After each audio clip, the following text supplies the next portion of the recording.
지금 뭐 그 범죄 수사가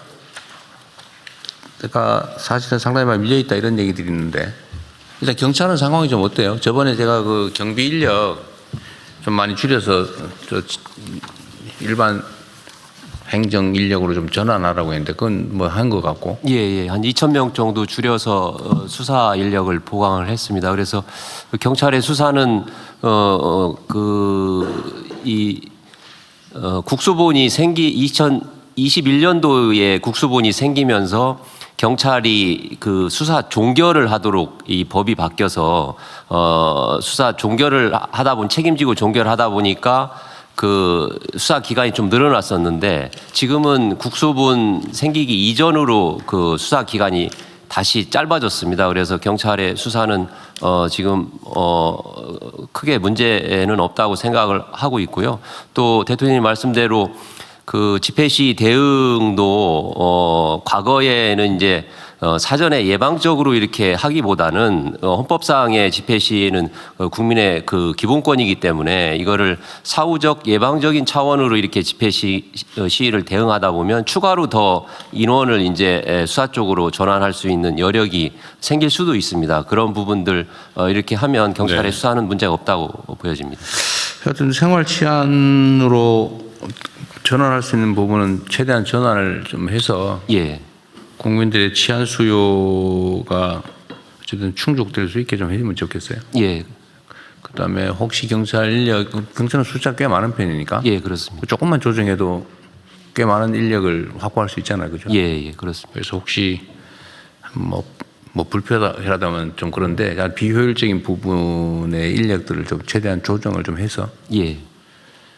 국민들 생활 치안 수요에 충족될 수 있게 좀 해주면 좋겠고요. 검찰차장님, 대검차장님. 예.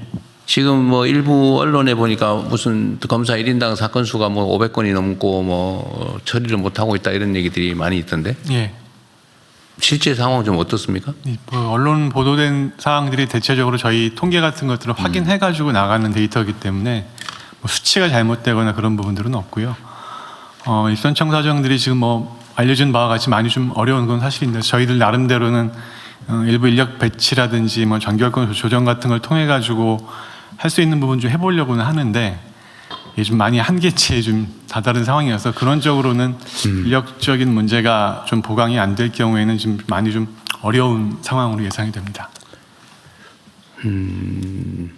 지금 수사권 조정 문제 때문에 사실 의혹도 많이 떨어져 있을 거고 사기도 많이 떨어져 있어서 그럴 수 있죠.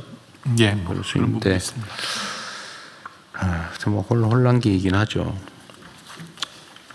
그 나중에 본부장관님, 지금 검찰 인력 관련해서 일단은 뭐 10월까지 한시적이긴 하지만 그 후도 지금 문제예요. 중수청을 만들어서 검사들이 가지고 있는 수사 사건을 중수청으로 다 넘기게 되지 않겠어요?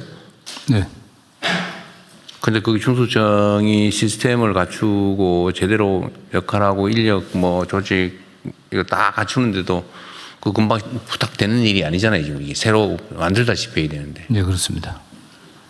그러면 지금 계류된 사건들 또 앞으로 송치될 사건들 정리하는 게 사실 심각한 지체 현상이 발생할 수도 있는데.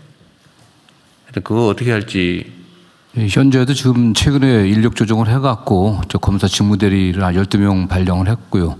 지금 그 3개 특검이 가동될 때 한 150명 정도 나가 있다가 좀 일부 돌아왔긴 했는데 합수본하고 현재 그 제2차 특검 그다음에 공소유지에 필요한 검사들하고 한 91명 정도가 또 나가 있습니다. 근데 이 인력들이 검찰대에서 가장 우수한 인력들입니다. 보통 초임 검사 한 3-4명 이상의 몫을 해야 되는 핵심 검사들이 지금 뭐 100여 명 가까이 나가 있기 때문에 그렇죠. 어쩔 수 없는 상황이고요. 그에 따라서 저희 대책은 지금 지난해보다 좀 경력 검사들을 좀 또 선발을 좀 땡겼습니다. 그래서 한 40명 이상의 경력 검사가 5월 중에 저희들 충원하려고 하고 있고요. 다음 일부에서 공소청, 중수청 나눠지게 되면은 공소청이 수사를 하질 않으니까 많이 대거 가야 되지 않게 인원을 줄여야 되지 않겠냐 하는데 그건 상당한 차이가 있습니다. 왜냐하면 현재 전국 그 검찰청의 인지부서가 한 42개 정도 되는데 인지만 하는 게 아닙니다. 거기도 일상적으로 대부분의 사건들이 한 이 자체 인지하는 거 건수로는 한 제가 보기엔 한 6, 7% 이상 이하 정도고요. 예, 그런데 그 인지부서에서도 대부분의 일이 사실은 송치 사건 처리입니다. 송치 사건 처리이기 때문에 현재도 뭐 99.9% 이상의 경찰 송치 사건을 처리하기 때문에 실제 공소청만으로도 인력이 이렇게 남아도는 편은 아닙니다. 예. 하여튼 그건 별도로 한번 얘기를 한번 네. 나눠보기로 하고요.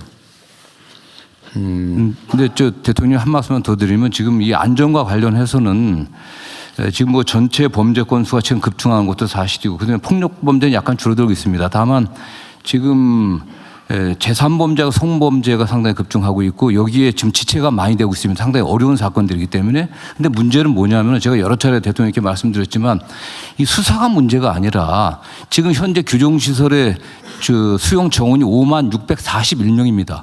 그런데 저희가 최근에 너무 과밀 수용해 갖고 가석방 규제를 좀 낮춰서 재범의 가능성이 없으면 상당 정도 가석방을 하고 있습니다. 좀 과거보다. 그럼에도 불구하고 지금 지난 어제자 1,300명이 가석방 됐는데도 63,500명 정도가 됩니다. 125% 정도 유지되고 있는데요. 지금 이 시설의 인원이 너무 열악합니다. 이게 20년 전하고 거의 비슷한 수준이기 때문에 이 재범 가능성을 떨어뜨리는 것이 국민 안전에 굉장히 중요한 문제입니다. 그런데 이전 면에서 교정과 범죄 예방에서 너무 취약한 상황입니다. 네. 하도 여러 번 얘기하셔서 귀에 딱지 안 졌어요 지금. 아니, 너무 심각해서 제가 자꾸 그렇죠. 말씀드립니다. 네. 실제로 문제죠. 너무 교도소의 수용 역량을 넘어서서 어쨌든 교화라고 하는 걸 기능을 잘 못하고 그냥 단순히 수감만 하고 있는 이제 그런 상태입니다. 특히 마약하고 성범죄가 가장 큰 문제입니다. 하여튼 이게 뭐 간단한 문제는 아니죠. 이게 대한민국 정부 수립 이래 첫 번째로 하는 대대적 대규모 개혁이라서 그게 쉽게 하겠습니까? 일단은 저 경찰청장님 지금 특검이 계속되고 있어서 거기에 이제 검사들의 수사 인력을 자꾸 차출하다 보니까 이 문제도 생기고 그러다 보니까 어떤 얘기가 있냐면 그 경찰이 감당을 못하니까 자꾸 검사들이 수사하는 거 아니냐 이런 얘기도 나오잖아, 그죠? 근데 실제로 좀 경찰의 수사 역량은 좀 어때요? 특검이나 이런 데 경찰들이 좀 많이 하면 되지 않나요? 네, 경찰이 할 수 있다고 저는 생각을 합니다. 그런데 특검들이 요청을 잘 안 하는 건가요? 지금 저희 경찰에서는 이제 특검 그리고 자체 그 특별수사본부 뭐 이렇게 해서 한 500명 정도가 지금 투입돼서 활동을 하고 있습니다. 12개 지금 특검 그다음에 합동수사본부. 예, 그런 형식으로 검경 합동 이렇게 해서 경찰에서는 한 500명 정도가 그래요? 예. 그것도 핵심 수사 인력들이 다 나가고. 예, 잘하는 사람들이 나가 있습니다. 그리고 앞으로 이제 마약이라든지 아니면 뭐 국제범죄 또는 뭐 예를 들면 금융범죄 이런 복잡하고 어려운 사건들은 이제 합동수사 형태로라도 계속 해야 될 텐데 이 법무부는 이런 고민은 좀 하고 있어요? 이제 저희들 뭐 준비는 많이 하고 있습니다. 네. 법무부는 앞으로 기본적으로 이제 공소, 기소, 공소유지, 집행 뭐 인권보호 뭐 주로 이런 쪽으로 가고 수사는 이제 행안부로 다 넘어와 버리는 거잖아요. 행안부하고 예, 그렇습니다. 공수처로. 행안부가 준비를 정말 잘해야 될 것 같은데. 네, 해운부 중수청에 충분한 인력을 확보하기 위해서 최선을 다하겠습니다. 근데 쉽지가 않을 것 같아서 하는 얘기예요. 검찰에서 좀 많이 보내주셔야 돼요. 검찰에서. 그렇죠. 이것도 따로 한번 기획 현재 진행 상황이나 아니 걸고 좀 정리해가지고 보고 따로 한번 해주세요. 네네. 네. 다음 진행하시죠. 넘어가기 전에 통계 한 가지만 말씀드리겠습니다. 제일